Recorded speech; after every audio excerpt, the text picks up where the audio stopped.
Sebelum lanjut ke cerita selanjutnya, yuk subscribe dan like. Absen dulu di kolom komen ya ah.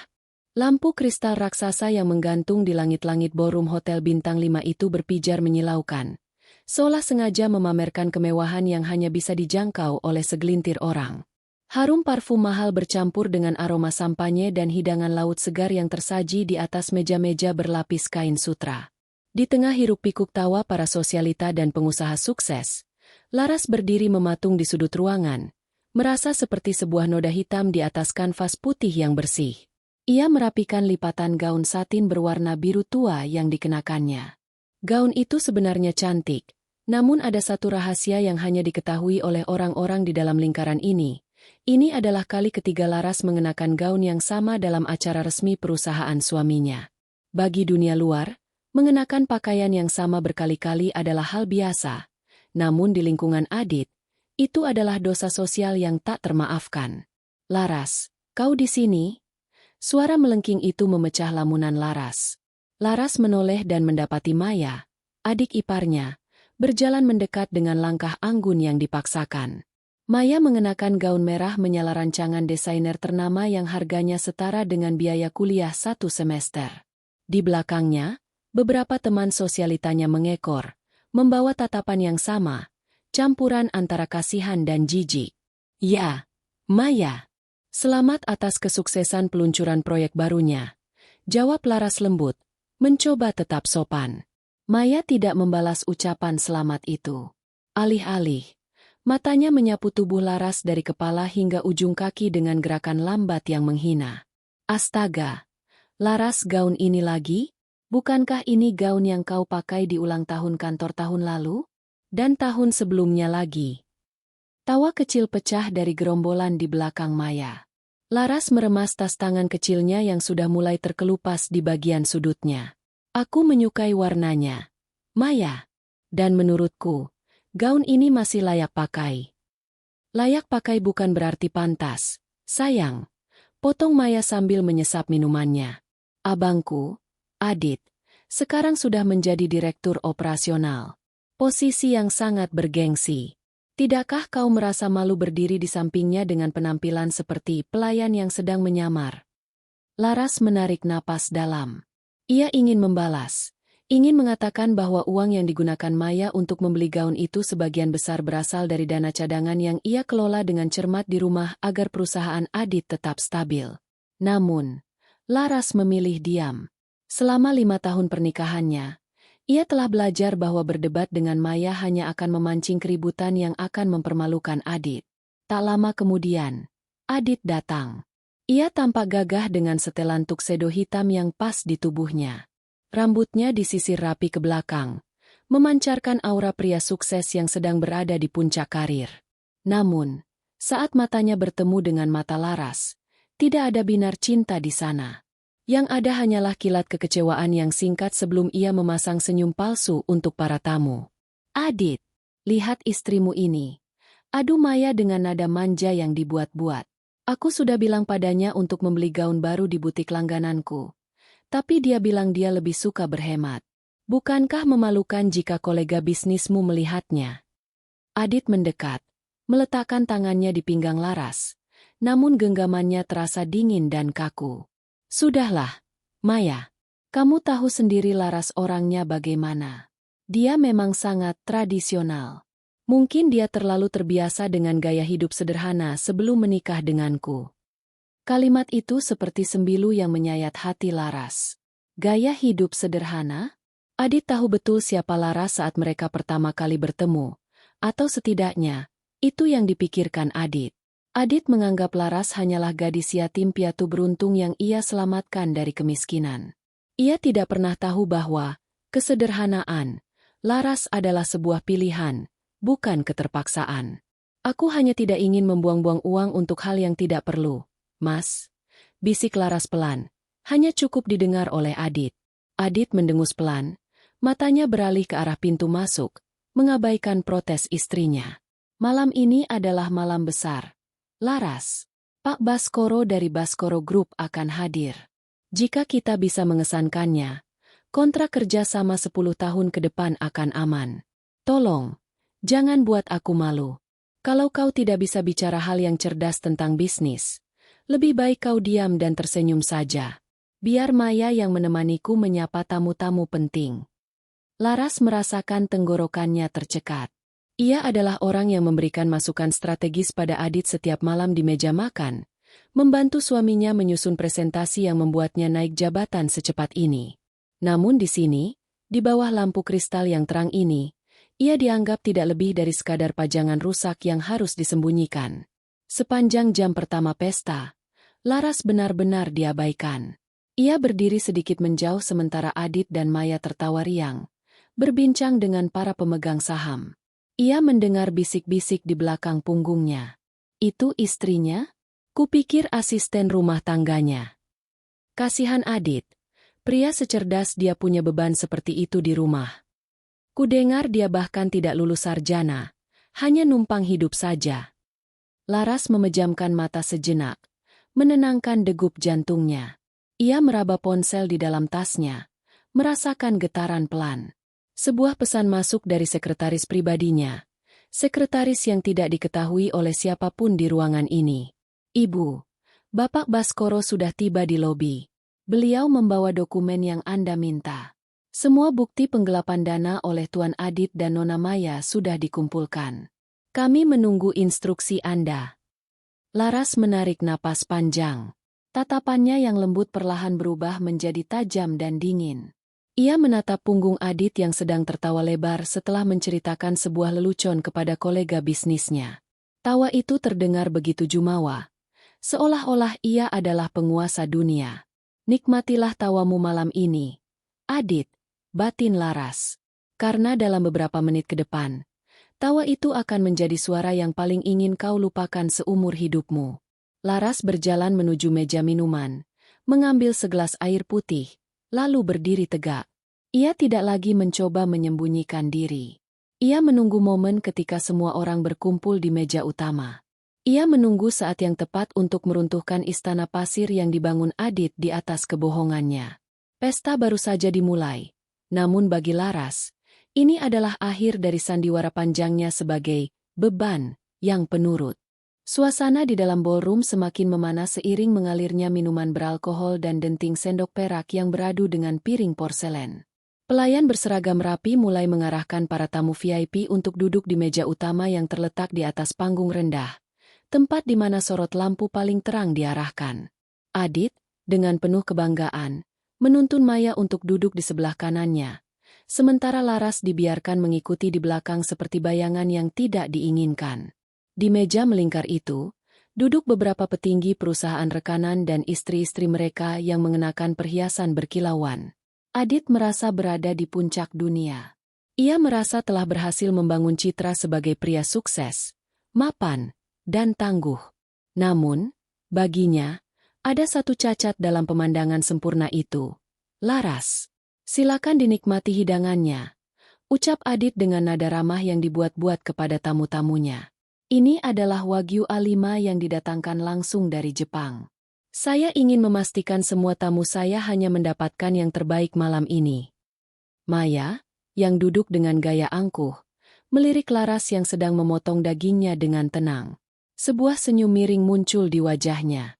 Ia merasa ini adalah saat yang tepat untuk memberikan hiburan tambahan bagi para tamu, sekaligus mempertegas posisi Laras di keluarga mereka. Bicara soal yang terbaik, Kak Adit benar-benar pria yang sangat dermawan, bukan begitu? Maya memulai, suaranya sengaja dikeraskan agar terdengar oleh orang-orang di meja sebelah. Coba lihat Laras.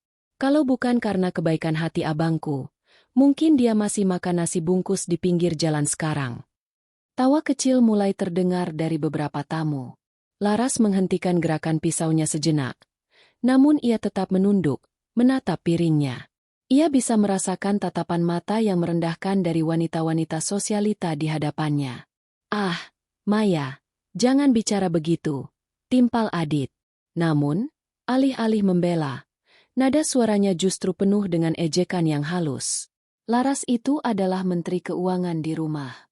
Masalahnya, dia hanya tahu cara mengeluarkan uang, bukan cara mencarinya. Dia itu spesialis, numpang hidup, yang sangat profesional. Ledakan tawa pecah di meja itu. Adit ikut tertawa, bahkan sampai bahunya terguncang. Ia merasa leluconnya sangat cerdas. Di matanya, Laras hanyalah seorang wanita yang ia selamatkan dari kehidupan mediocre. Seseorang yang seharusnya bersyukur bisa menghirup udara yang sama dengan orang-orang kaya ini.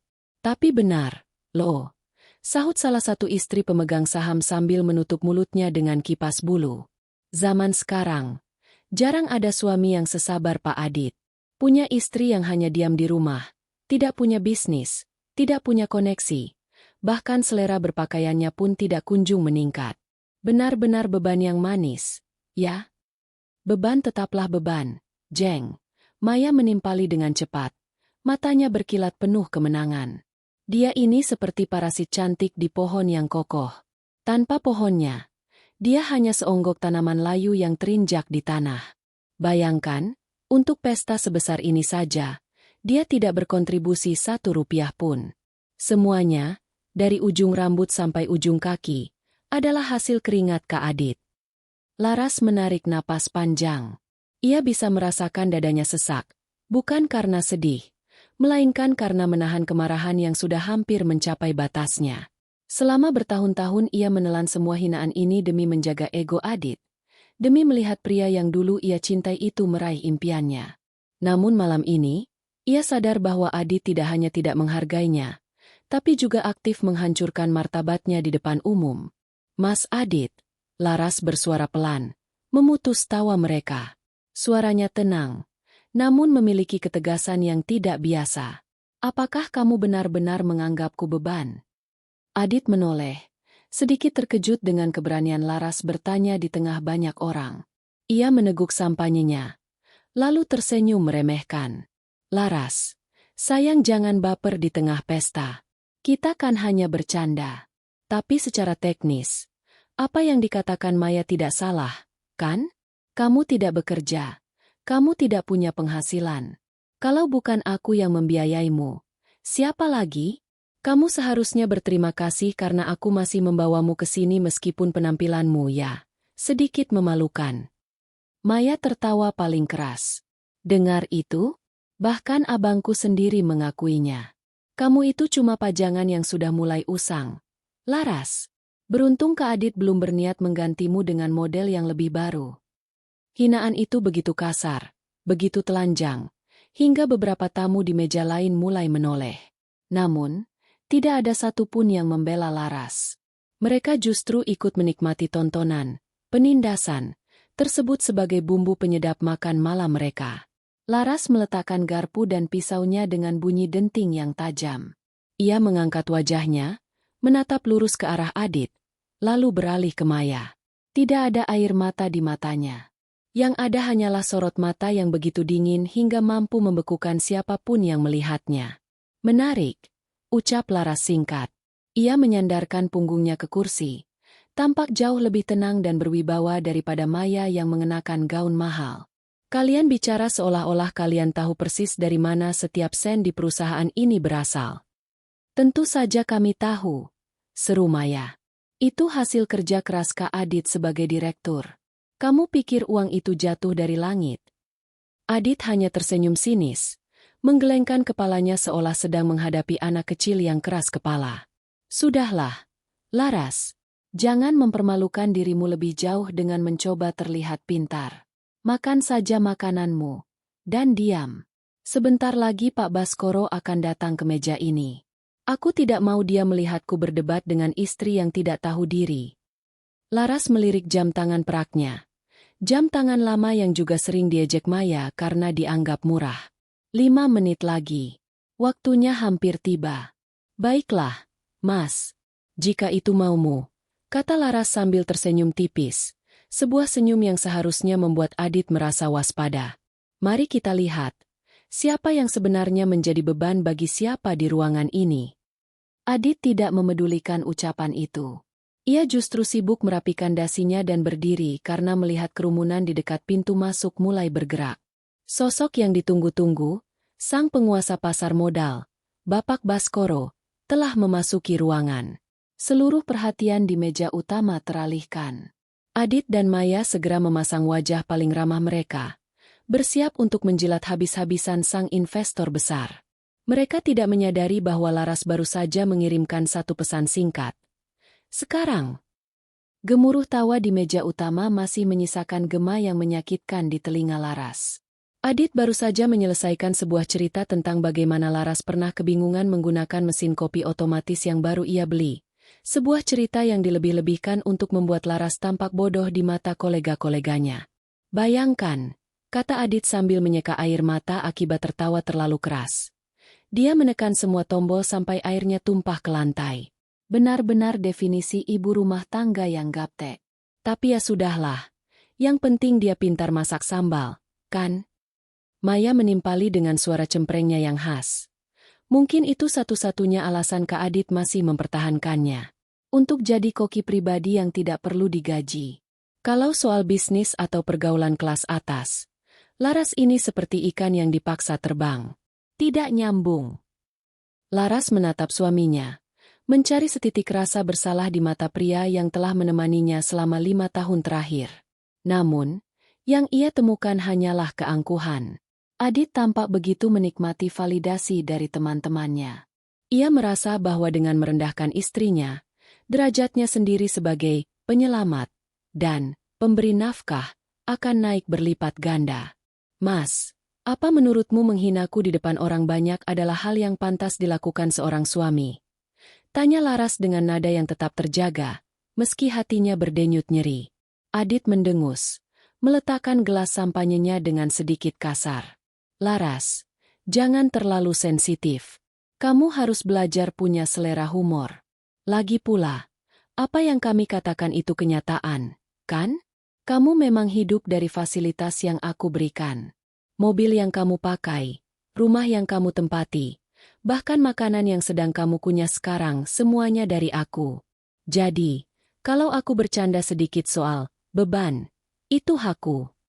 Salah satu rekan bisnis Adit, seorang pria Tambun bernama Pak Broto, ikut menimpali sambil terkekeh. Sabar, Bu Laras. Pak Adit ini kan cuma jujur. Zaman sekarang memang susah cari istri yang bisa diajak kerja sama membangun imperium. Kebanyakan cuma bisa jadi beban pengeluaran saja. Laras menatap Pak Broto, lalu beralih ke istri Pak Broto yang tampak memandang Laras dengan tatapan kasihan yang menghina. Di ruangan ini, Laras adalah objek tertawaan yang sempurna, seorang wanita yang dianggap tidak memiliki kekuatan, tidak memiliki suara, dan tidak memiliki harta. Imperium. Laras mengulang kata itu dengan nada datar. Kalian bicara seolah-olah perusahaan ini dibangun di atas fondasi yang sangat kokoh oleh satu orang saja.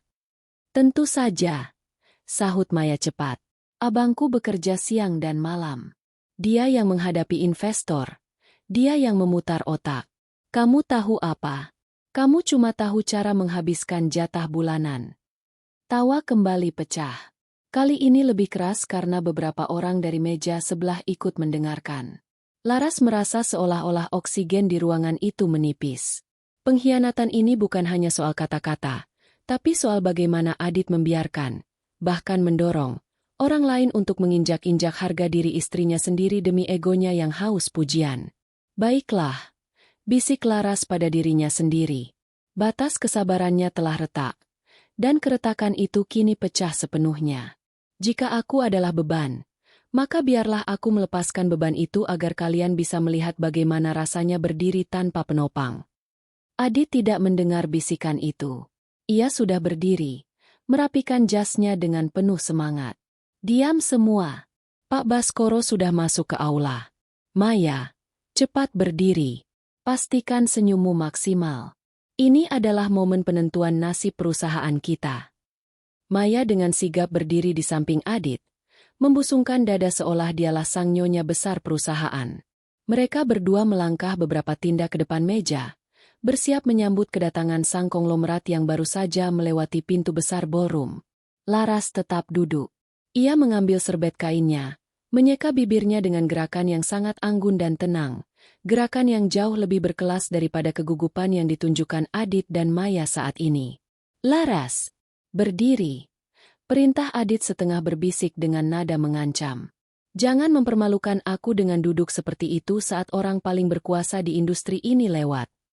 Aku nyaman di sini, Mas. Jawab Laras singkat tanpa menoleh. Dasar tidak tahu sopan santun, desis Maya.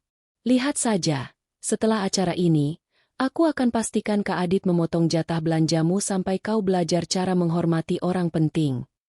Kerumunan tamu mulai membelah, memberi jalan bagi seorang pria tua berwibawa dengan rambut yang sudah memutih sempurna namun tetap memiliki sorot mata yang tajam seperti elang.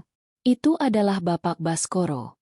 Di belakangnya, tampak beberapa asisten berpakaian formal membawa koper-koper kulit yang terlihat sangat penting. Adit sudah menyiapkan tangan untuk menjabat. Wajahnya sudah dipenuhi senyum penjilat yang paling manis. Ia membayangkan bagaimana ia akan memperkenalkan Maya sebagai asisten andalannya dan mungkin, jika terpaksa, menyebut Laras sebagai pajangan rumah yang tidak perlu dipedulikan. Namun, sesuatu yang aneh terjadi. Langkah kaki Bapak Baskoro tidak melambat saat mendekati Adit. Pria itu bahkan tidak melirik tangan Adit yang terulur. Sebaliknya, mata Bapak Baskoro langsung tertuju pada satu titik di belakang Adit. Titik di mana seorang wanita dengan gaun lama berwarna biru tua duduk dengan tenang sambil memegang segelas air putih. Wajah Bapak Baskoro yang tadinya kaku dan formal, tiba-tiba melunak menjadi penuh hormat. Ia mempercepat langkahnya, mengabaikan seruan, "Selamat malam, Pak," dari Adit dan Maya yang membeku di tempat. Adit dan Maya terpaksa memutar tubuh mereka, mengikuti arah langkah Baskoro. Mereka mengira Baskoro mungkin melihat seseorang yang jauh lebih penting di belakang meja mereka. Namun, tidak ada siapapun di sana selain Laras. Laras perlahan meletakkan gelasnya. Ia berdiri dengan tenang. Keanggunannya yang selama ini tersembunyi di balik kesederhanaan tiba-tiba terpancar begitu kuat, mengintimidasi siapapun yang melihatnya. Seluruh ruangan mendadak sunyi. Musik latar seolah mengecil secara otomatis. Ratusan pasang mata kini tertuju pada meja utama, menyaksikan sebuah pemandangan yang tidak masuk akal bagi logika mereka. Bapak Baskoro berhenti tepat 2 langkah di depan Laras. Ia menundukkan kepalanya dalam-dalam, sebuah penghormatan yang bahkan tidak pernah ia berikan kepada menteri sekalipun. "Selamat malam, Ibu Direktur Utama." Suara berat Baskoro menggema di tengah kesunyian yang mencekam. "Mohon maaf atas keterlambatan saya. Dokumen yang Anda minta telah siap untuk segera diproses." Dunia seolah berhenti berputar bagi Adit. Jantungnya terasa seperti berhenti berdetak sesaat. Ia menatap Baskoro, lalu menatap Laras, lalu kembali ke Baskoro dengan wajah yang mulai kehilangan warna. "Pak Baskoro?" Suara Adit bergetar, nyaris tidak terdengar. "Maaf, sepertinya ada kesalahan. Ini istri saya, Laras. Dia hanya ibu rumah tangga." Baskoro menoleh perlahan ke arah Adit. Sorot matanya kini berubah menjadi sangat dingin dan menghina. "Istri Anda?" "Bukan, Tuan Adit. Dia adalah pemilik saham mayoritas dari Baskoro Group dan pemegang kuasa penuh atas perusahaan tempat Anda bekerja sekarang. Dan saya di sini untuk melaksanakan perintah langsung dari beliau." Wajah Adit dan Maya mendadak seputih kertas. Tawa yang beberapa menit lalu memenuhi ruangan itu kini berganti dengan keheningan yang mematikan. Keheningan yang menyelimuti ballroom itu terasa begitu pekat, seolah oksigen telah dihisap keluar dari ruangan. Adit masih berdiri dengan tangan yang setengah terulur, membeku seperti patung lilin yang mulai meleleh di bawah sorot lampu panggung. Kalimat Bapak Baskoro tadi terus bergema di telinganya, menghantam logikanya hingga hancur berkeping-keping. "Ibu Direktur Utama?" Suara Maya mencicit, memecah kesunyian dengan nada yang bergetar hebat. Ia menatap Baskoro dengan mata terbelalak, lalu menatap Laras yang kini berdiri tegak dengan dagu terangkat. "Pak Baskoro, Anda pasti bercanda. Laras dia ini pengangguran. Dia tidak tahu apa-apa soal bisnis. Anda pasti salah orang." Bapak Baskoro tidak memberikan jawaban verbal. Ia hanya memberikan isyarat kecil kepada asisten di belakangnya. Dengan sigap, asisten tersebut membuka sebuah map kulit premium dan mengeluarkan sebuah kartu identitas korporat berwarna emas dengan chip titanium. Kartu yang hanya dimiliki oleh Dewan Penguasa tertinggi di Baskoro Group. Di sana, Terpampang foto Laras dengan nama lengkap, Larasati Baskoro Putri. Kesalahan? Suara Baskoro terdengar berat dan penuh wibawa. Saya telah melayani keluarga Baskoro selama 30 tahun. Nona Maya. Saya tidak mungkin salah mengenali putri tunggal dari pendiri kerajaan bisnis ini, sekaligus pemegang mandat penuh atas seluruh anak perusahaan kami, termasuk perusahaan yang dikelola oleh kakak Anda. Laras melangkah maju satu tindak. Gerakannya begitu tenang. Namun aura yang terpancar darinya kini benar-benar berbeda. Kesederhanaan yang tadi dianggap sebagai kemiskinan kini bertransformasi menjadi kemewahan yang bersahaja. Sebuah kelas yang tidak perlu berteriak untuk diakui. Terima kasih sudah datang tepat waktu, Pak Baskoro, ucap Laras. Suaranya tidak lagi lembut dan ragu-ragu. Suaranya kini tajam, jernih, dan penuh otoritas. Saya harap perjalanan Anda lancar. Sangat lancar, Ibu. Dan saya membawa apa yang Anda minta pagi tadi. Jawab Baskoro sambil menyerahkan sebuah tablet digital yang menampilkan grafik real-time serta aliran dana. Adit merasa dunianya berputar. Ia mencoba mencari pegangan pada kursi di dekatnya. Pikirannya melayang pada 5 tahun terakhir. Ia teringat bagaimana ia bertemu Laras di sebuah perpustakaan kota tua. Laras saat itu tampak begitu sederhana, mengenakan kemeja flanel dan membawa buku-buku tebal. Adit mengira dia adalah mahasiswi beasiswa yang kesulitan ekonomi. Laras tidak pernah membantah asumsi itu. Laras membiarkan Adit merasa menjadi pahlawan yang mengangkat derajatnya. Laras, apa maksud semua ini? Suara Adit parau. Kenapa kamu tidak pernah bilang? Kenapa kamu membiarkanku? Membiarkanmu merendahkanku? Potong Laras dengan senyum tipis yang mematikan. Atau membiarkanmu merasa begitu berkuasa hingga kamu lupa siapa yang sebenarnya membayar cicilan gedung kantor tempatmu bekerja setiap bulan? Adit menelan ludah dengan susah payah. Keringat dingin mulai membasahi pelipisnya.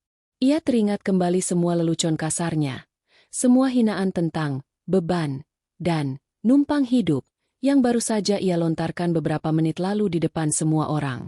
Sekarang, semua kata-kata itu berbalik arah seperti belati yang mengarah tepat ke jantungnya.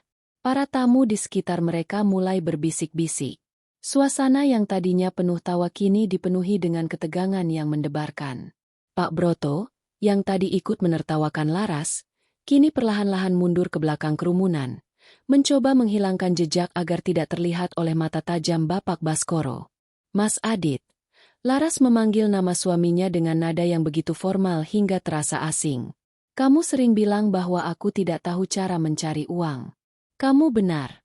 Aku tidak mencari uang dengan cara yang melelahkan seperti yang kamu bayangkan. Aku hanya perlu memastikan uang-uangku bekerja di tempat yang benar. Dan sayangnya, malam ini aku melihat bahwa investasiku pada pribadimu adalah kegagalan terbesar dalam portofolioku. Maya, yang menyadari posisinya terancam, mencoba mengubah taktik. Ia mendekat ke arah Laras dengan wajah yang dipaksakan tersenyum, meski matanya menyiratkan ketakutan luar biasa. Mbak Laras, aduh, Mbak, kenapa main rahasia-rahasiaan begini? Suara Maya bergetar, mencoba terdengar akrab. Mbak tahu kan aku tadi cuma bercanda? Kita kan keluarga. Aku hanya ingin memecahkan suasana agar tidak kaku. Iya kan? Kak Adit. Laras menoleh ke arah Maya. Tatapannya begitu dingin hingga Maya refleks melangkah mundur. Keluarga tidak menggunakan martabat saudaranya sebagai bahan lelucon untuk menjilat orang asing, Maya. Dan keluarga tidak mencuri dari perusahaan yang memberi mereka makan. Mendengar kata mencuri, wajah Maya dan Adit berubah menjadi sepucat kain kafan. Apa maksudmu, Laras? Tanya Adit dengan suara yang semakin mengecil. Laras tidak menjawab. Ia justru menoleh ke arah Bapak Baskoro. Pak Baskoro, silakan aktifkan layar utama di aula ini. Saya rasa, daripada kita mendengarkan lelucon bodoh tentang mesin kopi, lebih baik kita melihat data yang jauh lebih menarik tentang kemana perginya dana operasional untuk proyek fiktif di anak perusahaan selama 2 tahun terakhir. Baskoro mengangguk. Segera, Ibu. Hanya dalam hitungan detik, layar raksasa yang tadinya menampilkan logo perusahaan Adit dan foto-foto kesuksesannya, tiba-tiba berubah. Muncul serangkaian bagan arus kas, tangkapan layar transfer rekening rahasia, dan foto-foto aset mewah yang dimiliki Adit dan Maya di luar negeri, aset yang tidak pernah dilaporkan. Satu ruangan kembali gaduh. Kali ini bukan karena tawa, melainkan karena keterkejutan massal. Para investor yang tadi memuji Adit kini mulai menunjukkan wajah geram. Ini tidak mungkin. Gumam Adit, tubuhnya lemas. Ia menyadari bahwa selama ia merasa sedang mempermalukan istrinya yang bodoh, istrinya yang beban, itu sebenarnya sedang mengawasinya dengan teleskop raksasa, mencatat setiap langkah busuk yang ia ambil. Laras melipat tangannya di dada, berdiri di tengah cahaya lampu yang kini terasa seperti lampu pengadilan. Pesta ini baru saja dimulai, Mas. Tapi bukan sebagai perayaan kesuksesanmu, melainkan sebagai upacara pemakaman kariermu. Dalam hitungan menit, Laras telah membalikkan keadaan. Orang-orang yang tadi menertawakannya kini menatapnya dengan rasa hormat yang bercampur dengan ketakutan luar biasa. Dan bagi Adit serta Maya, mimpi buruk yang sesungguhnya baru saja mengetuk pintu. Layar raksasa di belakang panggung masih menyala terang, menampilkan barisan angka yang bergerak cepat, sebuah visualisasi dari kehancuran finansial Adit. Setiap baris data itu seolah-olah menjadi paku yang dipukul masuk ke peti mati karirnya. Para tamu undangan, yang sebagian besar adalah pemegang saham dan mitra bisnis, kini tak lagi berbisik. Mereka mulai berteriak menuntut penjelasan. Adit, apa maksud dari laporan audit ini? Seru salah satu komisaris dari barisan depan. Dana darurat perusahaan mengalir ke rekening pribadi di Singapura? Dan ini, pembelian apartemen atas nama Maya. Adit merasa lidahnya keluh. Ia menatap layar itu, lalu menatap Laras yang berdiri tenang seolah sedang menikmati pertunjukan teater. Otaknya yang biasanya licin dalam bernegosiasi kini buntu. Rasa malu yang tadi ia timpakan pada Laras kini kembali padanya dengan kekuatan 10 kali lipat. Ia merasa telanjang di depan semua orang. Namun, Maya, yang didorong oleh kepanikan dan ego yang masih tersisa, mencoba melakukan langkah yang sangat salah. Ia melangkah maju, mencoba merampas tablet dari tangan Bapak Baskoro. Tentu saja, ia gagal karena asisten Baskoro segera menghadangnya. Ini semua bohong, teriak Maya. Suaranya melengking frustrasi. Laras, kau pasti memalsukan ini semua. Kau hanya sakit hati karena kami bercanda tadi, kan? Kau menyewa orang-orang ini untuk membuat sandiwara ini. Pak Baskoro ini pasti palsu. Mana mungkin seorang miliarder seperti beliau mengenali orang rendahan sepertimu? Maya kemudian menoleh ke arah tamu-tamu. Hadirin, jangan percaya. Lihat gaunnya. Lihat sepatunya. Dia hanya seorang wanita rumahan yang sedang berhalusinasi menjadi putri kaya karena terlalu banyak menonton drama televisi. Dia ingin menghancurkan Kak Adit karena dia tahu Kak Adit akan menceraikannya. Laras tidak membalas teriakan itu dengan emosi. Ia justru tersenyum tipis, sebuah senyuman yang mengandung belas kasihan mendalam. Maya, kepanikan benar-benar membuatmu kehilangan akal sehat. Kau pikir di zaman digital ini, identitas seorang Baskoro bisa dipalsukan di acara resmi seperti ini? Bapak Baskoro berdeham dingin. Nona Maya, meragukan identitas saya adalah satu hal. Namun meragukan dokumen yang ditandatangani oleh otoritas jasa keuangan dan bank pusat adalah tindakan kriminal yang berbeda. Semua bukti ini telah divalidasi. Adit, yang menyadari bahwa menyangkal adalah tindakan sia-sia, mencoba taktik lain. Ia mendekati Laras, mencoba meraih tangan istrinya dengan wajah yang tiba-tiba berubah memelas. Air mata buaya mulai menggenang di sudut matanya. Laras, sayang maafkan aku, bisik Adit, mencoba meredam suaranya agar tidak terdengar tamu lain. Aku hilaf. Tadi itu hanya tekanan pekerjaan. Aku melakukan semua pengalihan dana itu untuk masa depan kita juga. Aku ingin memberi kita rumah yang lebih besar, kehidupan yang lebih layak. Aku melakukannya untukmu. Laras menarik tangannya menjauh sebelum Adit sempat menyentuhnya. Untukku, Mas? Atau untuk membiayai gaya hidup mewah adikmu dan simpananmu di pusat kota? Adit tersentak. Wajahnya yang pucat kini berubah menjadi abu-abu. Simpanan? Laras, kau salah paham. Aku tidak pernah salah paham soal data. Mas, potong Laras tajam. Aku punya foto-fotomu, catatan reservasi hotelmu, bahkan bukti transfer perhiasan berlian yang kau beli minggu lalu sementara kau mengeluh padaku bahwa bonus tahunanmu dipotong sehingga aku tidak boleh membeli baju baru. Kini, seluruh ruangan tahu bukan hanya soal korupsi, tapi juga soal pengkhianatan dalam rumah tangga. Para wanita yang tadi memandang rendah Laras kini mulai menatap Adit dengan kebencian. Di mata mereka, Adit bukan lagi pria sukses yang malang, melainkan pria brengsek yang tidak tahu diri. Adit yang mulai putus asa kehilangan kontrol dirinya. Wajah memelasnya hilang, digantikan oleh kilat kemarahan. Lalu kau mau apa, Laras? Kau sengaja melakukan ini di sini? Di depan semua kolega bisnismu? Kau ingin menghancurkan perusahaan ini? Jika aku jatuh, perusahaan ini juga akan hancur. Ribuan karyawan akan kehilangan pekerjaan.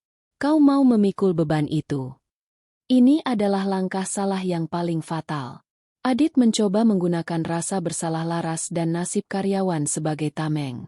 Ia mengira Laras, yang dikenalnya sebagai wanita berhati lembut, akan goyah. Laras justru tertawa kecil, sebuah tawa yang terdengar sangat berkuasa. Menghancurkan perusahaan ini? Mas, kau lupa satu hal. Aku tidak menghancurkan perusahaan ini. Aku sedang membersihkannya. Aku telah menyiapkan tim manajemen baru yang jauh lebih kompeten untuk mengambil alih posisi kalian dalam hitungan jam ke depan. Laras kemudian menatap Bapak Baskoro. Pak Baskoro, apakah tim hukum sudah siap? Sudah, Ibu. Di luar aula, petugas kepolisian dari Divisi Kriminal Khusus sudah menunggu koordinasi terakhir kita. Jawab Baskoro dengan suara tegas. Mendengar kata kepolisian, Maya langsung jatuh terduduk di lantai. Gaun mahalnya kini menyapu lantai yang kotor oleh tumpahan minuman. Namun ia tidak peduli lagi. Ia mulai menangis histeris. Sementara Adit, ia merasa kakinya seperti jeli. Harapan untuk mempertahankan martabatnya musnah sudah. Mas Adit, Laras mendekat, membisikkan sesuatu tepat di telinga suaminya yang sedang gemetar. Tadi kau bilang aku beban yang numpang hidup, kan? Sekarang, mari kita lihat bagaimana kau hidup saat semua yang kau tumpangi dariku, aku ambil kembali. Laras berbalik arah, membelakangi Adit yang hancur. Ia berjalan menuju podium utama dengan langkah mantap. Setiap ketukan sepatunya di lantai aula terdengar seperti lonceng kematian bagi masa depan Adit dan Maya. Hadirin sekalian, Laras berbicara melalui mikrofon podium. Suaranya menggema ke seluruh sudut ruangan. Pesta malam ini tetap berlanjut. Namun, ini bukan lagi pesta perusahaan Adit. Ini adalah pengumuman restrukturisasi total Baskoro Group terhadap anak perusahaannya. Dan bagi Bapak Adit dan Nona Maya, silakan nikmati sisa menit terakhir kalian di gedung ini sebelum petugas menjemput. Laras berdiri di sana, di bawah sorot lampu yang paling terang, bukan lagi sebagai beban, melainkan sebagai hakim yang baru saja menjatuhkan vonis. Gema suara Laras di mikrofon masih menyisakan denging di telinga para tamu. Suasana yang tadinya kacau balau karena kepanikan Adit dan Maya, kini perlahan berubah menjadi suasana formal yang mencekam. Sorot lampu follow spot yang tadinya mengikuti Adit sebagai bintang utama, kini terkunci sepenuhnya pada Laras yang berdiri di podium. Adit mencoba melangkah maju, tangannya gemetar, hendak meraih mikrofon atau mungkin mencoba menghentikan kata-kata Laras yang selanjutnya. Namun, dua orang pria bertubuh tegap dengan setelan jas hitam tanpa ekspresi, tim keamanan pribadi Bapak Baskoro, segera menghalangi jalannya. Adit terpaksa berhenti, berdiri di pinggir panggung seperti pesakitan yang menunggu vonis hakim. Banyak yang bertanya-tanya malam ini. Laras memulai. Matanya menyapu seluruh ruangan dengan ketenangan yang mengintimidasi. Siapa sebenarnya wanita yang kalian tertawakan sejak tadi? Siapa wanita yang mengenakan gaun lama dan disebut sebagai beban oleh suaminya sendiri? Laras menjeda sejenak. Ia melihat wajah-wajah di hadapannya. Para pengusaha yang tadi memalingkan muka, istri-istri pejabat yang tadi berbisik menghina. Kini, Mereka semua menahan napas. Selama 5 tahun, saya memilih untuk berada di balik layar. Saya memilih untuk mendukung seorang pria yang saya pikir layak untuk didukung. Saya memberikan modal, saya memberikan koneksi melalui perantara, dan saya memberikan ide-ide strategis yang membuat perusahaan ini berkembang pesat. Suara Laras terdengar jernih, tanpa getaran emosi yang berlebihan. Namun, kekuasaan yang saya pinjamkan ternyata digunakan untuk membangun kesombongan, bukan integritas. Bapak Baskoro kemudian melangkah naik ke atas panggung. Ia berdiri di samping Laras dengan sikap hormat yang tidak pernah ia tunjukkan kepada siapapun di industri ini. Hadirin sekalian, Bapak Baskoro mengambil alih perhatian.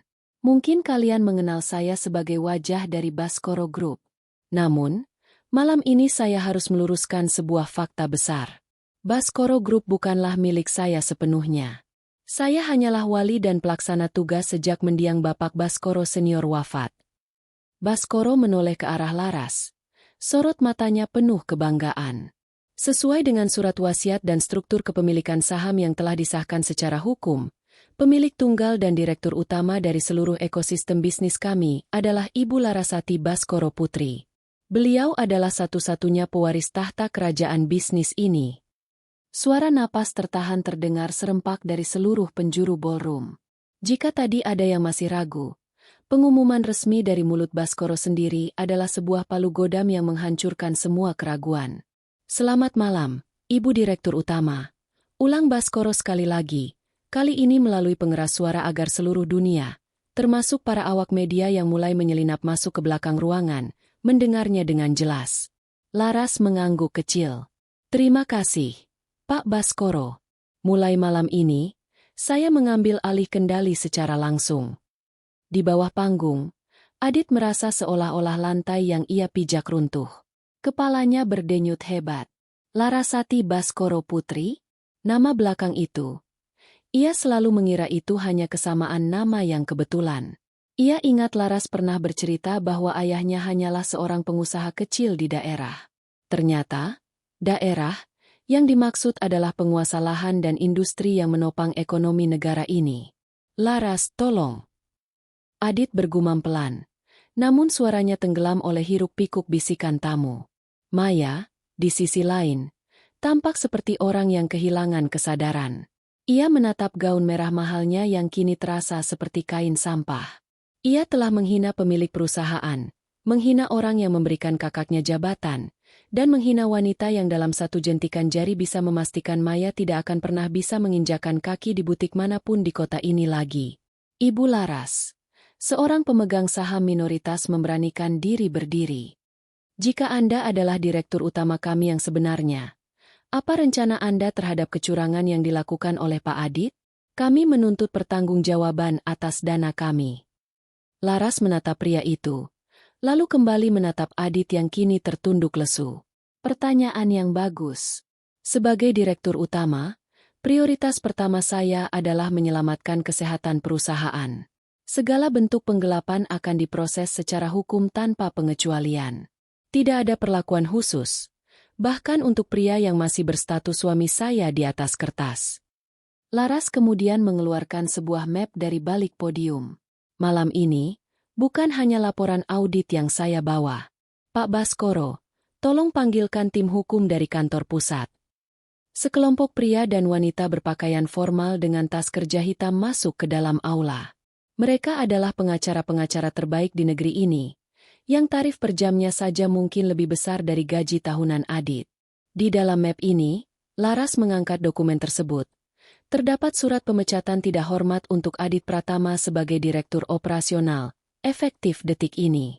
Juga surat pencabutan seluruh kuasa hukum dan finansial atas nama Maya Pratama di seluruh anak perusahaan. Laras, kamu tidak bisa melakukan ini, teriak Adit tiba-tiba. Kemarahannya meledak karena rasa putus asa yang memuncak. Kita masih suami istri. Harta yang aku kelola adalah harta bersama. Laras tertawa dingin. Harta bersama, Mas? Kamu lupa menandatangani perjanjian pranikah yang kamu anggap sebagai formalitas membosankan 5 tahun lalu? Perjanjian yang menyatakan bahwa seluruh aset yang dibawa atau dihasilkan dari warisan masing-masing pihak tetap menjadi milik pribadi? Dan jangan lupa, Mas, hampir semua yang kamu klaim sebagai hasil kerjamu sebenarnya berasal dari dana perusahaan yang aku miliki. Secara hukum, kamu tidak punya apa-apa. Adit terdiam. Ia baru teringat akan kertas-kertas yang ia tanda tangani dengan terburu-buru saat mereka akan menikah dulu. Saat itu, ia mengira Laras yang miskin ingin melindunginya. Namun ternyata Laraslah yang sedang melindunginya dari dirinya sendiri. Pak Baskoro, perintah Laras dengan nada final. Silakan serahkan bukti-bukti awal kepada tim kepolisian. Saya tidak ingin melihat mereka berdua di ruangan ini dalam 5 menit ke depan. Dua petugas kepolisian berseragam mulai melangkah mendekati panggung. Cahaya lampu kamera dari para jurnalis mulai berkilat, mengabadikan momen paling memalukan dalam hidup Adit dan Maya. Tawa yang tadi mereka tujukan pada Laras kini benar-benar telah padam, digantikan oleh suara borgol yang beradu. Dua petugas polisi mendekat dengan langkah yang berwibawa, memecah kerumunan tamu yang kini menonton dengan napas tertahan. Adit mencoba mundur, namun punggungnya membentur tepian panggung. Tidak ada lagi jalan keluar.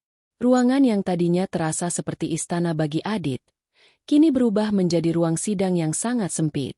Tuan Adit Pratama dan Nona Maya Pratama, salah satu petugas memastikan identitas mereka sambil mengeluarkan surat perintah resmi. Kami dari Direktorat Reserse Kriminal Khusus. Anda berdua diminta ikut bersama kami atas dugaan penggelapan dalam jabatan dan pencucian uang. Tunggu sebentar, teriak Adit. Suaranya melengking karena panik. Ia menunjuk ke arah Laras dengan jari yang gemetar. Ini pasti konspirasi. Istriku, dia hanya ingin membalas dendam karena masalah rumah tangga. Dia memanipulasi data. Pak polisi, lihat dia. Dia berpura-pura menjadi orang kaya untuk menjatuhkanku. Laras menghela napas panjang, sebuah ekspresi kelelahan yang elegan. Ia tidak perlu lagi berteriak. Kekuatan sebenarnya tidak pernah terletak pada volume suara, melainkan pada fakta yang tak terbantahkan. Mas Adit, kata Laras. Suaranya tenang namun menusuk. Kau selalu menganggapku bodoh karena aku tidak pernah pamer kekayaan. Kau mengira kebungkamanku adalah tanda ketidaktahuan. Tapi malam ini, mari kita buka semua topeng yang selama ini kau pakai dengan sangat rapi. Laras memberikan isyarat kepada tim IT di belakang panggung. Layar raksasa yang tadi menampilkan audit finansial, kini berganti menjadi serangkaian rekaman video dan foto-foto rahasia. Foto pertama muncul. Adit sedang berjabat tangan dengan seorang pria di sebuah kafe remang-remang, menyerahkan sebuah tas jinjing yang tampak berat. Itu adalah rekaman 3 bulan lalu, jelas Laras. Saat kau menyuap vendor untuk menaikkan harga bahan baku sebesar 30%. Selisihnya? Masuk rekening pribadimu di bank lepas pantai. Foto kedua muncul. Maya sedang berada di sebuah dealer mobil mewah di Singapura, berpose di depan sebuah supercar edisi terbatas. Dan itu adalah Maya, lanjut Laras, menatap adik iparnya yang kini pucat pasi. Menggunakan dana CSR, perusahaan yang seharusnya dialokasikan untuk beasiswa anak-anak karyawan, namun malah berakhir menjadi mobil sport yang kau sembunyikan di luar negeri. Kau pikir aku tidak tahu kenapa kau sering meminta izin, liburan kesehatan, ke Singapura? Maya menggeleng-gelengkan kepalanya. Air mata mulai merusak riasan wajahnya yang mahal. Itu bukan aku. Itu foto editan. Laras tidak menghiraukan sanggahan lemah itu. Ia melangkah turun dari podium, mendekati Adit hingga mereka berdiri berhadapan. Posisi yang sama seperti saat Adit mengejeknya sebagai beban beberapa jam lalu. Kau tahu apa yang paling menyakitkan, Mas? Bisik Laras. Namun mikrofon yang masih terpasang di kerahnya menangkap setiap kata sehingga terdengar oleh seluruh ruangan. Bukan fakta bahwa kau mencuri uang perusahaanku, tapi fakta bahwa kau menganggap cintaku sebagai kelemahan yang bisa kau injak-injak. Laras mengeluarkan sebuah ponsel dari sakunya dan memutar sebuah rekaman suara. Suara Adit terdengar sangat jelas di seluruh ballroom. Tenang saja, Maya. Laras itu gampang dibohongi. Dia cuma perempuan kampungan yang beruntung bisa menikah denganku.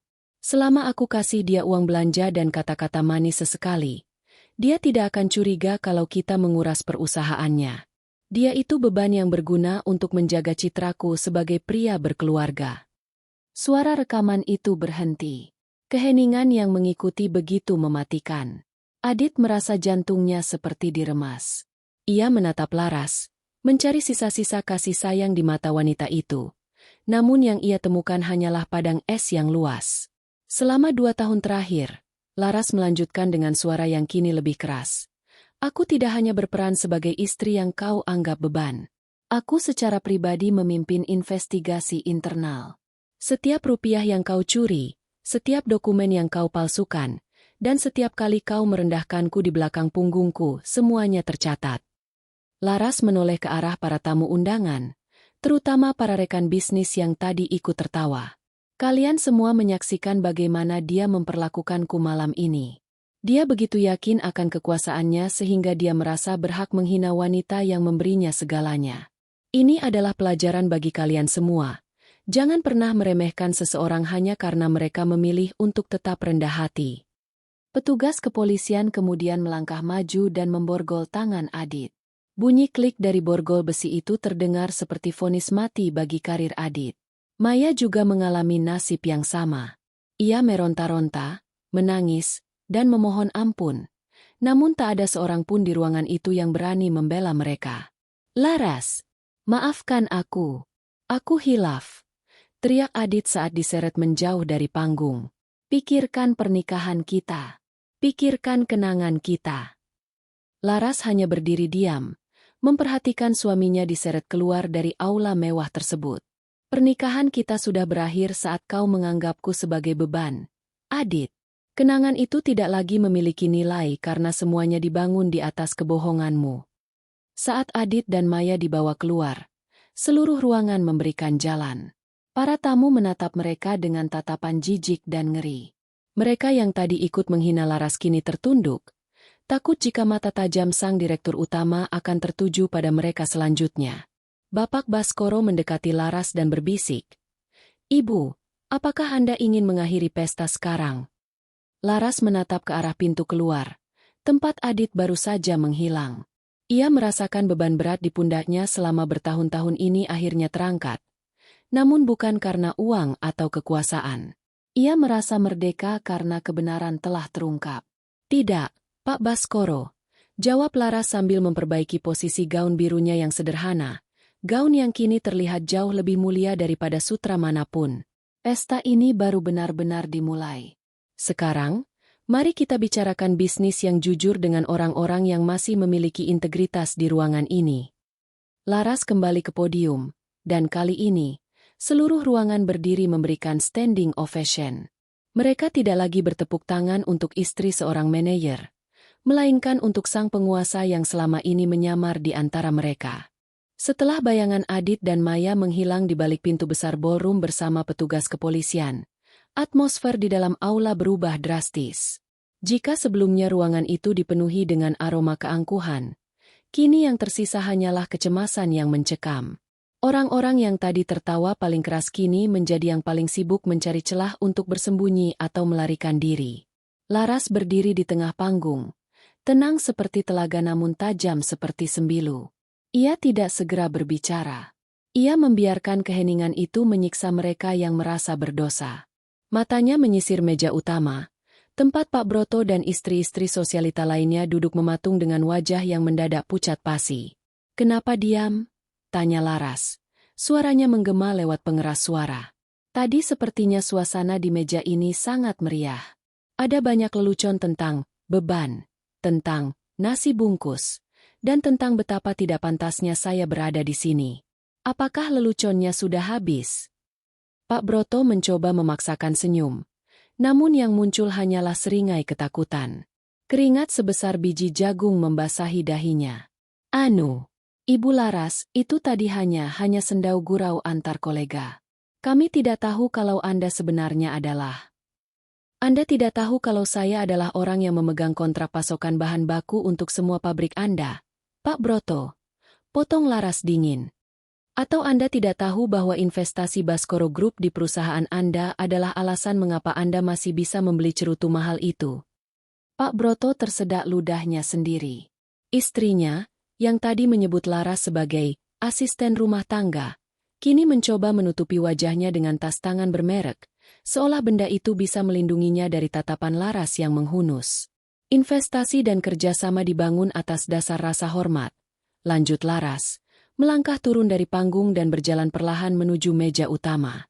Setiap ketukan langkahnya di atas lantai marmer terdengar seperti detak jam menuju kehancuran bagi mereka. Jika kalian tidak bisa menghormati saya sebagai seorang wanita, setidaknya kalian harus belajar menghormati integritas bisnis. Tapi malam ini, saya melihat kalian tidak memiliki keduanya. Laras berhenti tepat di samping kursi yang tadi diduduki Maya. Ia mengambil sebuah daftar dari asistennya. Pak Broto, saya baru saja melihat catatan audit. Perusahaan Anda memiliki piutang yang jatuh tempo minggu depan kepada anak perusahaan kami. Mengingat sikap Anda yang tidak profesional malam ini, saya rasa Baskoro Group tidak akan memberikan perpanjangan waktu. Wajah Pak Broto berubah dari pucat menjadi abu-abu. Ibu, tolong, jangan begitu. Itu akan menghancurkan arus kas kami. Beban tetaplah beban. Pak Broto, bukankah itu yang kalian katakan tadi? Laras mengulang kata-kata yang diucapkan istri Pak Broto dengan nada yang sama persis. Jika perusahaan Anda menjadi beban bagi portofolio kami, maka sudah seharusnya kami melepaskannya. Laras kemudian beralih ke tamu-tamu lain yang tadinya ikut mencibir. Ia menatap mereka satu persatu. Keberanian mereka telah menguap, digantikan oleh kepatuhan yang dipaksakan oleh rasa takut. Inilah ironi dari dunia yang selama ini dihuni Adit. Mereka hanya menghormati kekuatan, bukan kemanusiaan. Malam ini bukan hanya soal pemecatan Adit, ujar Laras, kembali ke tengah ruangan agar semua orang bisa melihatnya. Malam ini adalah penyaringan. Saya tidak akan bekerja sama dengan siapapun yang menganggap merendahkan orang lain adalah sebuah hiburan. Pak Baskoro, tolong tandai semua nama yang tadi terlibat dalam percakapan di meja utama. Masukkan mereka ke dalam daftar hitam investasi kita. Baik, Ibu Direktur Utama, jawab Baskoro dengan tegas, mencatat di tabletnya.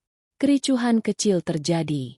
Beberapa orang mencoba mendekati Laras untuk meminta maaf, bersujud, atau memberikan pembelaan diri yang menyedihkan. Namun, pengawal Laras memastikan tidak ada yang bisa mendekat. Laras merasa tidak ada kepuasan yang meledak-ledak dari pembalasan ini. Yang ada hanyalah rasa lega yang hambar. Ia melihat betapa rapuhnya harga diri yang dibangun di atas tumpukan harta. Saat harta itu terancam, martabat mereka hilang seketika. Ia teringat betapa seringnya ia menangis diam-diam di kamar mandi saat Adit pulang membawa teman-temannya hanya untuk menjadikan Laras bahan ejekan. Ia teringat betapa ia selalu berusaha menjadi istri yang sempurna, memasak hidangan favorit Adit, dan mendengarkan keluh kesahnya, hanya untuk dibalas dengan pengkhianatan dan kata-kata kasar. Kini, posisi itu berbalik. Ia adalah matahari, dan mereka hanyalah bayangan yang bergantung pada cahayanya. Pesta ini selesai bagi kalian yang ada di daftar hitam, ucap Laras dengan nada final. Silakan tinggalkan ruangan ini melalui pintu samping. Saya tidak ingin kehadiran kalian merusak sisa malam ini bagi tamu-tamu yang benar-benar berniat melakukan bisnis dengan jujur. Satu persatu, kelompok yang tadinya merasa paling berkuasa di ruangan itu keluar dengan kepala tertunduk. Pak Broto, istrinya, dan beberapa rekan dekat Adit meninggalkan aula dengan langkah gontai, menyadari bahwa besok pagi, berita tentang kejatuhan mereka akan tersebar secepat api di atas bensin. Laras menarik napas panjang, mencoba menenangkan debaran di dadanya. Ia menoleh ke arah Bapak Baskoro. Pak, siapkan mobil. Saya butuh udara segar. Sisanya, tolong tangani sesuai prosedur. Tentu, Ibu. Tapi ada satu hal lagi. Baskoro mendekat, suaranya merendah. Pengacara Tuan Adit sudah berada di kantor polisi. Mereka mencoba mengajukan jaminan menggunakan rumah yang Anda tinggali sekarang. Laras tersenyum tipis, sebuah senyuman yang paling dingin yang pernah ia tunjukkan. Biarkan mereka mencoba. Mereka akan segera tahu bahwa sertifikat rumah itu bahkan tidak pernah mencantumkan nama Adit sejak awal. Rumah itu adalah milik yayasan ibu saya. Besok pagi, suruh orang untuk mengosongkan semua barang-barang Adit dan Maya. Taruh saja di trotoar. Laras melangkah menuju pintu keluar utama. Para tamu yang tersisa berdiri dan membungkuk hormat saat ia lewat. Tidak ada lagi tawa ejekan. Hanya ada rasa kagum dan ketakutan yang mendalam terhadap sosok, beban, yang ternyata adalah pemilik semesta mereka. Matahari belum sepenuhnya terbit saat Laras berdiri di balkon kantor pusat Baskoro Group, menatap cakrawala kota yang mulai beranjak terang. Namun, bagi Adit dan Maya, fajar ini adalah awal dari kegelapan yang sesungguhnya. Laras tidak memberikan waktu bagi mereka untuk bernapas. Dalam dunia bisnis, momentum adalah segalanya, dan dalam hal balas dendam, kecepatan adalah kunci. Semua sudah siap, Ibu. Suara Pak Baskoro memecah keheningan pagi. Di tangannya terdapat setumpuk dokumen legal yang baru saja selesai diproses oleh tim pengacara sepanjang malam. Laras membalikkan badan. Wajahnya tampak segar meskipun ia tidak tidur sedetik pun. Jelaskan statusnya, Pak. Sesuai perintah Anda, kami telah membekukan semua rekening operasional yang terkait dengan nama Adit Pratama dan Maya Pratama. Kendaraan mewah yang mereka gunakan semalam, termasuk Mercedes yang diklaim Adit sebagai hasil bonusnya, telah ditarik oleh tim leasing internal kami karena secara teknis itu adalah aset perusahaan. Pak Baskoro menjelaskan dengan nada datar namun efisien. Dan mengenai rumah di kawasan elit itu. Lanjutkan, kata Laras sambil menyesap teh hangatnya. Pukul 6 pagi tadi, tim keamanan kami sudah tiba di sana dengan surat perintah pengosongan. Semua barang pribadi mereka sedang dikemas. Namun, ada sedikit kendala. Ibu mertua Anda, maksud saya, ibu dari Tuan Adit, berada di sana dan menolak untuk keluar. Beliau histeris. Laras meletakkan cangkirnya. Sebuah kilas balik melintas di benaknya. Bagaimana ibu mertuanya selalu mengeluh bahwa masakan Laras kurang enak, atau bagaimana beliau selalu meminta perhiasan mahal dengan dalih, menjaga gengsi keluarga Adit. Antarkan saya ke sana, ucap Laras tenang. Sudah saatnya saya menyelesaikan bagian ini secara pribadi. Ketika mobil hitam mewah yang membawa Laras tiba di depan gerbang rumah bergaya modern minimalis itu, suasananya sudah sangat kacau. Beberapa tetangga keluar ke balkon mereka, berbisik-bisik melihat dua truk pengangkut barang terparkir di depan rumah yang selama ini dianggap sebagai simbol kesuksesan keluarga Adit. Di teras rumah, Ibu Adit sedang berteriak-teriak kepada para petugas keamanan. Kalian tahu siapa saya? Saya pemilik rumah ini. Anak saya direktur. Berani-beraninya kalian menyentuh barang-barang saya. Laras turun dari mobil. Langkah kakinya yang mantap seketika membungkam teriakan wanita tua itu. Laras, kau kemana saja? Seru Ibu Adit, berlari mendekat dengan wajah memerah. Lihat orang-orang tidak beradab ini. Mereka bilang rumah ini akan disita. Cepat beritahu mereka untuk pergi, atau aku akan menyuruh Adit memecat mereka semua. Laras menatap wanita yang pernah ia panggil, Ibu, itu dengan tatapan kosong. Adit tidak bisa memecat siapapun lagi, Bu. Dia sendiri sudah dipecat. Dan rumah ini bukan disita, rumah ini memang bukan miliknya. Apa maksudmu? Jangan bicara sembarangan. Laras mengeluarkan salinan sertifikat rumah tersebut. Rumah ini terdaftar atas nama Baskoro Holding. Adit hanya menempatinya sebagai fasilitas jabatan. Karena jabatannya dicabut secara tidak hormat karena kasus korupsi, maka hak huni rumah ini pun gugur. Wajah Ibu Adit mendadak pucat. Korupsi? Adit? Tidak mungkin. Anakku anak baik. Ini pasti gara-gara kau, kan? Kau pembawa sial. Sejak Adit menikahimu, dia jadi sering kena masalah. Laras tersenyum pahit. Masalahnya bukan saya, Bu. Masalahnya adalah keserakahan anak ibu. Dan perlu ibu tahu, perhiasan berlian yang ibu pakai sekarang, itu dibeli dengan uang hasil penggelapan dana beasiswa karyawan. Jika ibu tidak ingin ikut terseret ke kantor polisi sebagai penadah, Saya sarankan ibu segera melepasnya dan keluar dari sini dengan sisa harga diri yang ibu punya. Di saat yang sama, sebuah mobil polisi tiba. Adit keluar dari sana dengan tangan diborgol, didampingi 2 petugas untuk mengambil beberapa dokumen pribadi yang tertinggal sebelum ia dibawa ke sel tahanan tetap. Melihat Laras, Adit langsung luruh. Ia jatuh berlutut di atas aspal jalanan, mengabaikan tatapan hina dari para tetangga. Laras, tolong.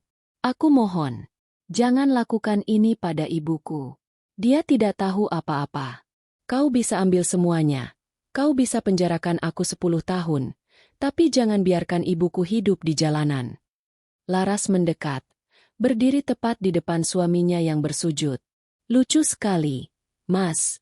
Kemarin malam kau tertawa paling keras saat Maya menyebutku beban. Kau tidak memikirkan bagaimana perasaanku saat kau menghinaku di depan semua orang. Kenapa sekarang kau memintaku untuk peduli pada keluargamu? Aku hilaf. Laras. Aku bodoh. Tangis Adit pecah. Aku terbuai dengan harta yang ternyata milikmu. Tolong, beri aku satu kesempatan untuk memperbaiki ini. Kesempatan itu sudah habis saat kau menandatangani transfer pertama ke rekening selingkupanmu. Adit. Bisik Laras agar petugas tidak mendengar. Dan satu hal lagi. Surat cerai akan segera dikirimkan ke selmu sore ini. Aku tidak ingin nama, Pratama, tetap melekat pada namaku 1 detik lebih lama dari yang seharusnya. Laras berbalik, memberikan kode kepada petugas keamanan untuk melanjutkan pengosongan. Ia tidak menoleh lagi saat Ibu Adit mulai meratap histeris, atau saat Adit diseret kembali ke mobil polisi sambil meneriakkan namanya. Pencabutan kuasa ini bukan sekadar soal aset finansial. Ini adalah pencabutan kuasa atas kebahagiaan Laras yang selama ini ia titipkan pada orang yang salah. Sambil berjalan kembali ke mobilnya, Laras merasakan ponselnya bergetar. Sebuah notifikasi muncul. Transfer balik aset tahap 1 berhasil. Laras menatap langit biru. Ia merasa benar-benar ringan. Beban yang sebenarnya bukanlah dirinya, melainkan parasit-parasit yang selama ini ia pelihara dengan kasih sayang yang disia-siakan. Pak Baskoro, ucap Laras saat masuk ke dalam mobil. Siapkan jadwal pertemuan dengan Dewan Direksi siang ini. Kita punya perusahaan yang harus dibersihkan dari sisa-sisa kotoran ini. Baik, Ibu Direktur Utama. Mobil itu meluncur pergi, meninggalkan Adit dan ibunya yang kini berdiri di trotoar di samping tumpukan kardus berisi pakaian mereka. Pemandangan yang sama persis dengan nasi bungkus di pinggir jalan yang pernah diejek Maya. Roda nasib telah berputar sempurna. 3 bulan telah berlalu sejak malam yang menghancurkan di ballroom hotel mewah itu. Ruang sidang pengadilan negeri hari ini penuh sesak oleh awak media dan mantan kolega bisnis yang ingin menyaksikan akhir dari drama kejatuhan sang pangeran perusahaan, yang ternyata hanyalah seorang pencuri. Laras duduk di kursi barisan depan, mengenakan setelan blazer berwarna putih tulang yang memancarkan aura otoritas dan kemurnian. Ia tidak lagi mengenakan gaun lama atau tas tangan yang terkelupas. Setiap inci penampilannya kini mencerminkan posisinya sebagai pucuk pimpinan Baskoro Group. Di sampingnya, Pak Baskoro dan tim hukum terbaik bangsa berdiri dengan siaga. Di kursi terdakwa, Adit tampak sangat berbeda. Wajahnya yang dulu klimis dan angkuh kini kusam, ditumbuhi janggut tipis yang tidak terawat. Rompi tahanan berwarna oranye yang dikenakannya seolah menjadi lelucon paling pahit dari takdir. Warna yang dulu sering ia ejek sebagai warna orang kelas bawah, kini menjadi identitasnya. Di sebelahnya, Maya terus menunduk. Bahunya terguncang oleh tangis yang tak kunjung henti. Berdasarkan bukti-bukti yang sah dan meyakinkan, Hakim Ketua memulai pembacaan vonis dengan suara berat yang menggema. Terdakwa Adit Pratama dinyatakan bersalah melakukan tindak pidana penggelapan dalam jabatan dan pencucian uang secara berlanjut. Menjatuhkan pidana penjara selama 12 tahun dan denda sebesar 5 miliar rupiah. Ketukan palu hakim terdengar seperti dentuman meriam di telinga Adit. Ia lemas, nyaris jatuh dari kursinya. Namun, vonis untuk Maya tidak kalah berat. 7 tahun penjara karena perannya dalam membantu menyembunyikan aset hasil kejahatan. Sidang pun ditutup. Saat petugas hendak membawa mereka kembali ke sel, Adit meminta izin untuk bicara 1 menit dengan Laras. Dengan pengawalan ketat, Ia mendekati pagar pembatas. Laras. Suara Adit parau, nyaris habis. Apakah kau puas melihatku seperti ini? Aku kehilangan segalanya. Ibuku jatuh sakit karena stres. Dan aku akan menghabiskan masa mudaku di balik jeruji. Apakah kebencianmu begitu besar hingga kau tidak menyisakan sedikit pun belas kasihan? Laras berdiri, menatap mantan suaminya itu tanpa kemarahan, tanpa dendam, hanya ada kekosongan yang dingin. Aku tidak merasa puas. Adit, aku juga tidak membencimu. Jawab Laras dengan suara yang sangat tenang. Kebencian membutuhkan perasaan. Dan aku sudah tidak memiliki perasaan apapun untukmu. Apa yang kau alami hari ini bukanlah hasil dari perbuatanku, melainkan hasil dari pilihanmu sendiri. Kau yang memilih untuk mencuri, kau yang memilih untuk berkhianat, dan kau yang memilih untuk merendahkan wanita yang mencintaimu hanya untuk merasa berkuasa. Aku hanya ingin diakui. Laras, aku ingin merasa setara denganmu. Seru Adit putus asa. Setara tidak dibangun dengan cara menginjak kepala orang lain, balas Laras tajam. Setara adalah tentang integritas.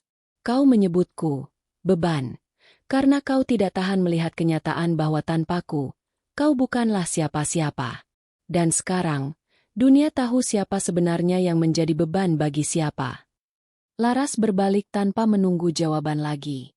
Ia melangkah keluar dari ruang sidang, melewati kerumunan wartawan yang menghujaninya dengan pertanyaan dan lampu kilat kamera.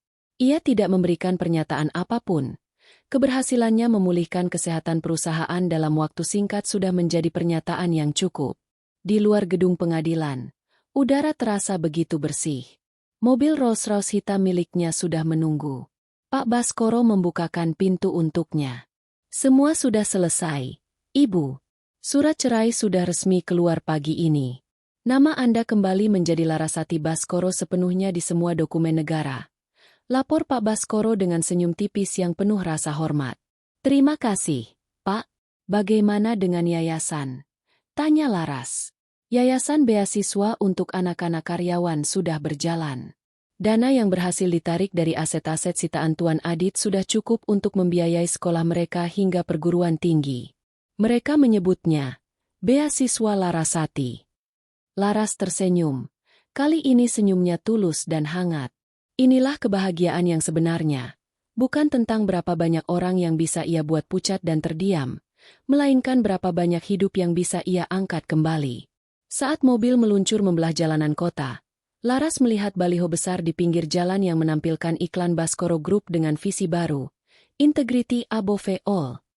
Ia teringat kembali malam pesta itu, malam di mana ia diejek sebagai beban yang menumpang hidup. Kini, kepura-puraan itu telah usai. Ia bukan lagi seorang istri yang bersembunyi di balik bayangan suaminya.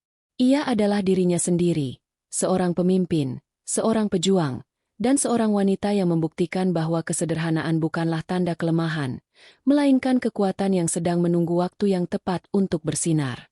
Laras menutup matanya sejenak, menikmati ketenangan yang akhirnya ia temukan. Perjalanan barunya baru saja dimulai, dan kali ini, tidak akan ada seorang pun yang berani menyebutnya sebagai beban.